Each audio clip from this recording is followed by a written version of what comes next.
Hey, you've just stepped into the Caring Corner, where life's caregiving challenges meet a whole lot of heart and a dash of sass. I'm Michelle O'Neill, and I'm here to serve up insights, inspiration, and real life tools to help you navigate caring for your kids and aging loved ones without forgetting about you. Expect everything from time management hacks and emotional wellness strategies to technology tips sprinkled with humor and tenacity. Are you ready? Let's get to it. In a world brimming with words, the most impactful are often those that we actually hesitate to speak. Well, welcome back to the Caring Corner, and I'm Michelle O'Neill. And today, we're not just breaking the silence, we're transforming it into conversations that heal, connect, and empower. And whether you're at the kitchen table with your aging parents or in the quiet corners of a busy day with your children, the dialogues that we dare to initiate can shape the landscape of our lives.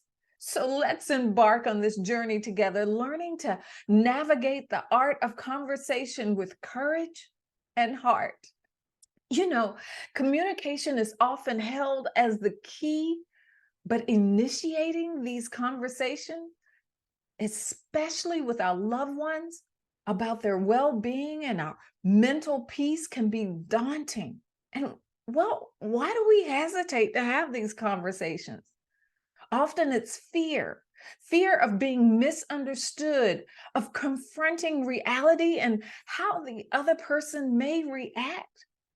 But sidestepping these vital discussions only amplifies our stress and uncertainty.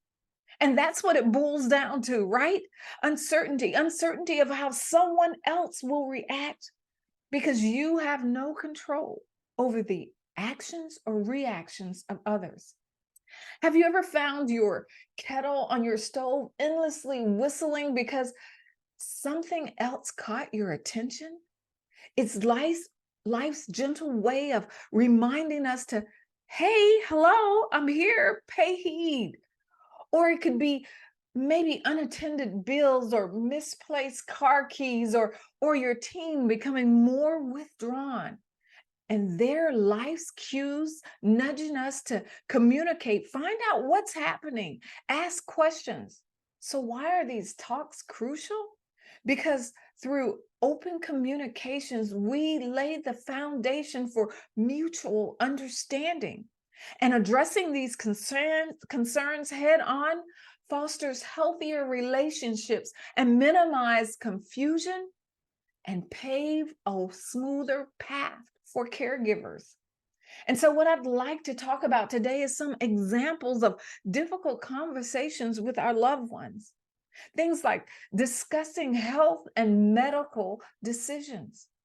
Because navigating conversations about declining health and medical treatment choices or end of life discussions and decisions can be heart-wrenching.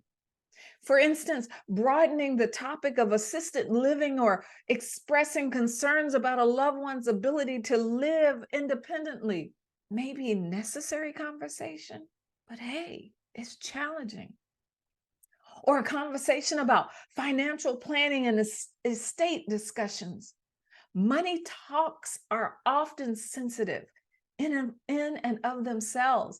And this can range from discussing the future of the family home and managing shared assets to understanding the details of a will or estate. In fact, let me ask you, is your will ready? Have you updated it lately? And then conversations about relationship dynamics, addressing concerns related to familiar relationships, such as sibling tensions or disagreements on parenting approaches or disputes over family traditions and values. All of these require tact and understanding. I remember, especially in blended families, when my husband and I got together and we married, and my daughter, we knew that we had to stand together on important decisions. And so we decided right up front that in front of her, we would be together. And if there was a disagreement or something that we wanted to readdress, we would take that behind doors and have that discussion out of her hearing and sight. And then we'd come back together. Even if we changed our decisions, we would come back together, standing firm together on that decision, that new decision. And so there are other things like behavioral concerns. If a loved one shows signs of cognitive decline or depression, or maybe even substance abuse, initiating a conversation about seeking help or evaluating their current lifestyle choices becomes absolutely vital. Things like, are they starting to take more pain medicine than before? Asking questions like, are you in more pain? Have you talked to your doctor lately? Is this something that maybe he can help you with? Maybe new therapy or something? Or I notice you're not talking to us like you used to, and you're keeping more to yourself. Do you think maybe you could be suffering from depression? All these conversations are so important, but it's not just having the conversation, it's how do we have the conversation? Even talking about things like caregiving roles and responsibilities, deciding who will take on the caregiving responsibilities, or discussing the need for external assistance, like maybe hiring a professional caregiver. And that can lead to emotional discussions among family members. No, we don't need someone else in. We need to just split up the caregiving abilities beyond among ourselves, or whatever it is. But these are important conversations that need to be had without all the emotion. And so, tackling these conversations, families can actually find clarity and establish trust and collaboratively decide on the best way forward for all those involved. And don't leave out the person that you're talking about, your loved ones that you are making decisions about. They are part of the decision. While these conversations may not initially seem difficult for you, as the initiator, it's essential to understand that the receiver may perceive things differently. And here's why. Each individual carries their own set of experiences, fears, and insecurities. And what seems like straightforward topic to you might be loaded with emotional baggage for them. It could be an emotional trigger. And unless you're careful with your conversations, you could be the one to set that trigger off. For many of us, many of these discussions, especially those revolving around health and independence, signal a significant change in our status quo. And change can be incredibly daunting for many, especially when it involves losing your independence or control.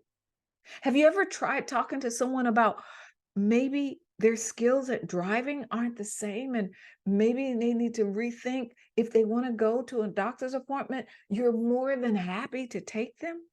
But it's not just about your feeling that they're unsafe to others, but you have to think about the thought that that is their loss of independence and control.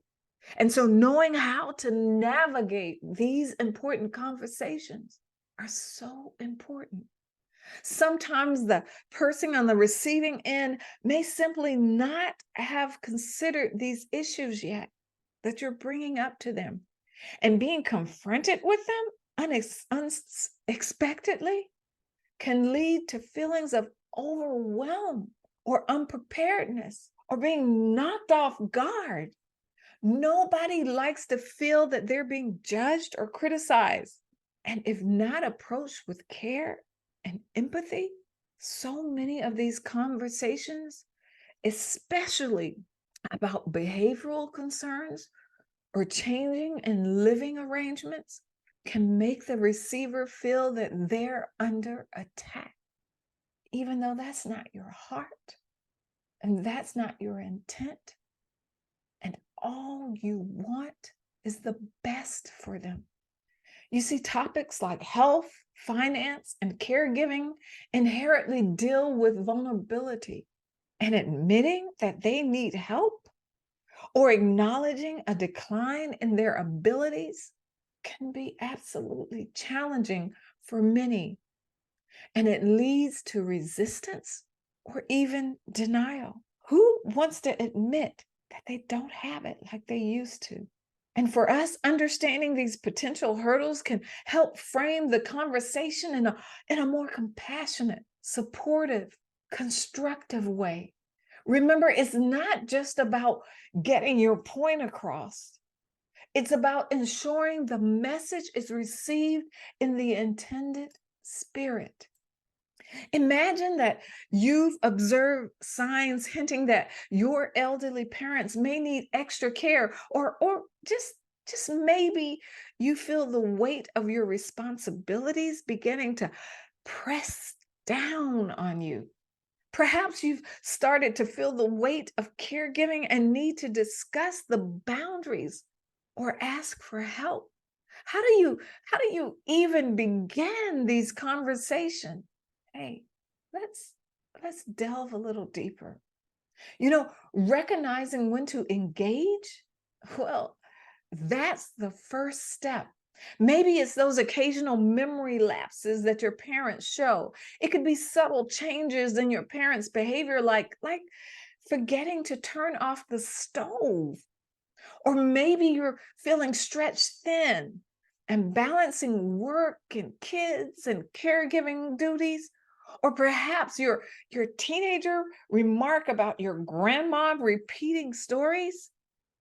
These subtle hints beckon us to start the conversation with the stove as the concern for safety, or maybe feeling overwhelmed on your behalf. And so, initiating a conversation with our aging parents can be a sensitive task, especially when the roles actually seem reversed. Always approaching them with that gentle empathy.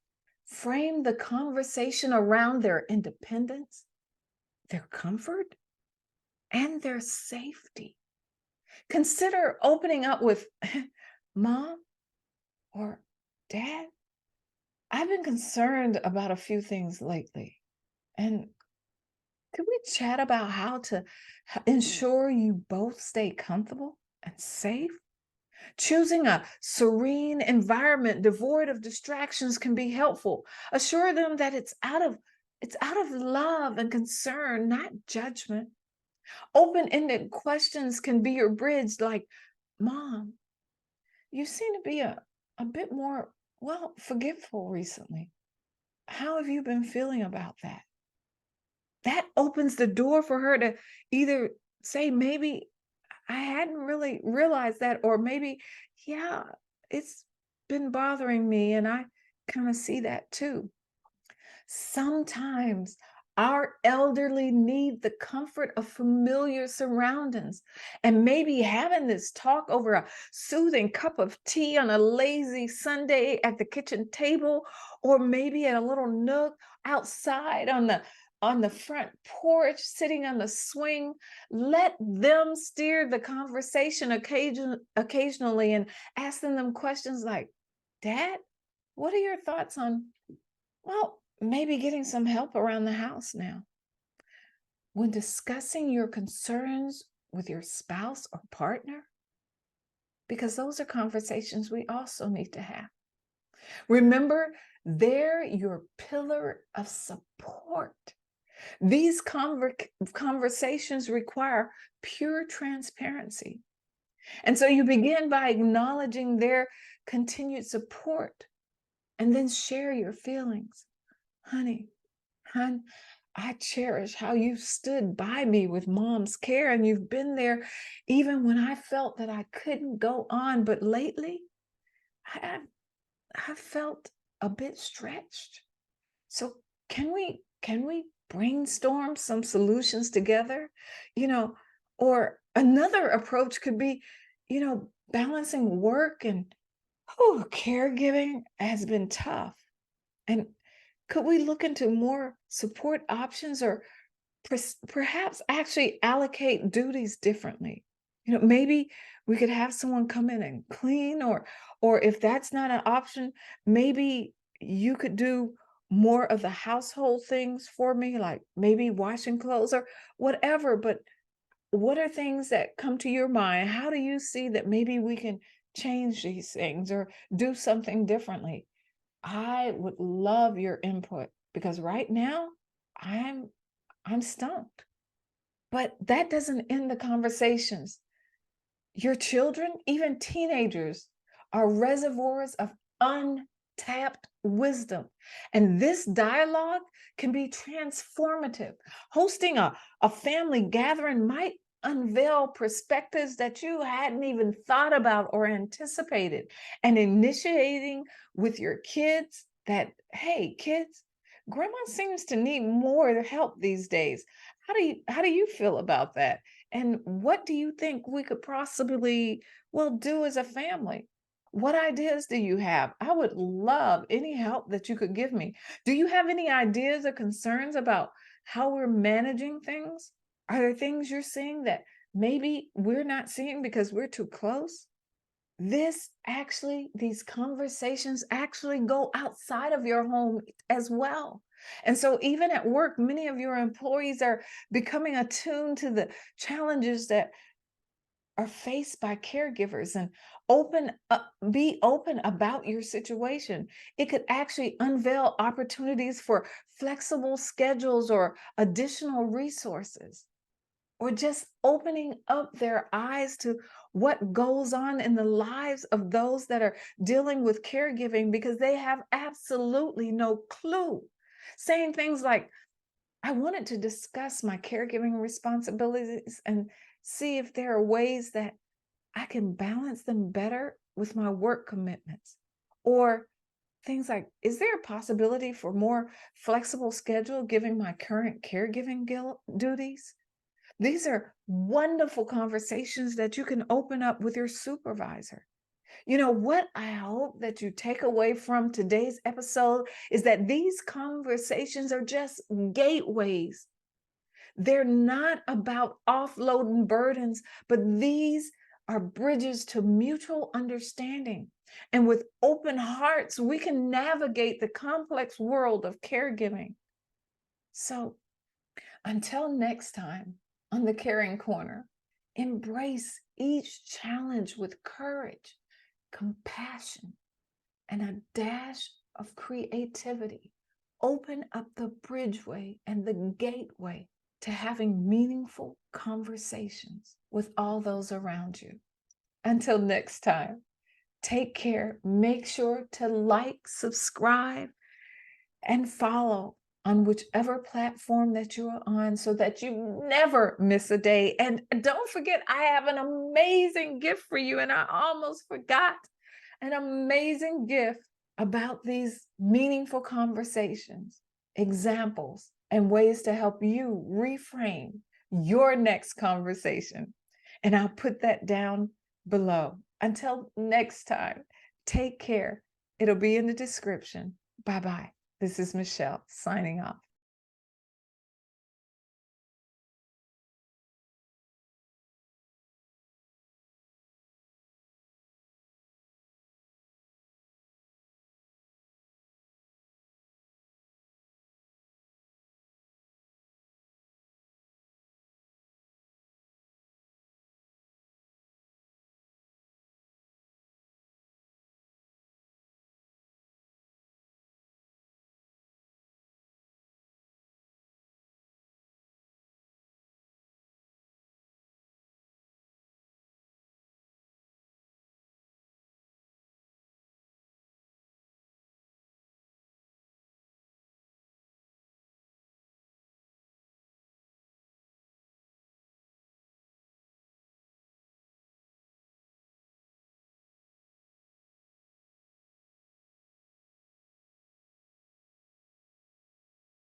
All right, that's a wrap for today at the Caring Corner.